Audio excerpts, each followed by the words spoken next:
आज आपल्याला ब्रह्मगिरी पर्वतावर चढाई करायची आहे. म्हणून मग सकाळी सकाळी आम्ही लवकर उठलो आणि बिना काही टाइमपास करता पटापट तयारी केली, नाश्ताही करून घेतला. म्हटलं ब्रह्मगिरी पर्वत चढणं म्हणजे कमीत कमी 5-6 घंटे आपले आरामशीर जाणार आहे. हा सगळ्यात महत्वाची गोष्ट म्हणजे वर काही खायला भेटणार नाही. बस मी असं म्हटलं नाही तर आपल्या कार्यकर्त्यांना डायरेक्ट जाम गिम सगळं ओके मध्ये घेऊन घेतलं आणि त्याच्यावर त्र्यंबकेश्वरच्या बाहेर निघून आम्ही ब्रह्मगिरी पर्वत चढायला सुरुवात केली. अरे उठावर रणित भाऊ, असं बसत जासान तर काही खरं नाही आपलं. आजी जोडून काहीतरी तुम्ही इन्स्पिरेशन घ्या. जय माता दी, जय बजरंग बली, हर हर महादेव काही म्हणा, आपण पुढे झाला. रणित भाऊले जाम खाऊ घालून ढकल ढुकल करून कसं तरी त्याला पुढे घेऊन आलो. आणि मग त्याचे डबल नाटक सुरू झाले की मला पाणी प्यायचं. मग का बा रस्त्यात आम्हाला प्रभू श्रीरामाचं मंदिर लागलं. मग आम्ही तिथंच थांबलो. पहिले तर शांततेत दर्शन केले आणि त्याच्याच बाजूला असलेल्या कुंडामध्ये आम्ही पाणी पिलं. खरंच पण पाण्याची चव मस्त होती की त्याच्या पुढे ॲक्वाचं पाणी बी प्यायला. या लहान लेकरायला तर माना लागेल बा, रोज उठून शाळेत जातात आणि रोज शाळेतून वापिस येतात. कमाल आहे बाबा, आमची एका आता जिरू राहिली, हे तर रोज जाणं येणं करतात. 1 घंटा चालल्यानंतर आम्हाला प्लेन रस्ता लागला. डॉगेश बहीण आमच्या पुढे पुढे आणि आम्ही तिच्या मागे मागे. असं करत करत आम्ही एका पायरी जोडून पोहोचलो. बिना काही विचार करता कुत्र्यानी चुड्यावर भिडलो आणि जनावर जसे पाणी पितात तसेच पेलो. संत्रा की गोळी खाव, फुल टू एनर्जी पाव. एक गोळी मीनं खाल्ली आणि एक गोळी महाराजले चारली. म्हटलं आता जर तुम्ही काही नाटके केले तर वरून खाली फेकीन. आणि हा मागे जर थांबसान ना तर मग हे मान्य राहतं तुम्ही. भावांनो, ब्रह्मगिरीवर चढताना खायची वस्तू कधीच खिशात आणू नका, नाही तर मग जसं आपल्या मामाया पोरायला पकडलं तसं तुम्हाला पकडू शकतात. अरे बाबू, जाम दाखवरायला त्याला तू खिशातला घे मग आता टोले. सब छुपे बैठे थे, पिलान बनाए थे, पिलान मेरे को मारने का पिलान.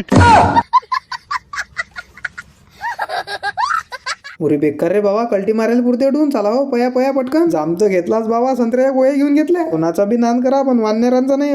2-2.5 घंटे पर्वताची चढाई करून आम्ही शेवटी गोदावरी मातेच्या उगमस्थानी पोहोचलो. चला मग पोरांनो आणि पोरींनो, आजच्या व्हिडिओमध्ये एवढंच. तुम्हाला जर व्हिडिओ आवडला असेल तर तेवढं फॉलो करून घ्या आणि पुढचा व्हिडिओ पाहण्यासाठी बी फॉलो करून घ्या. अरे विचार नका करू, दाबून टाका ते बटन.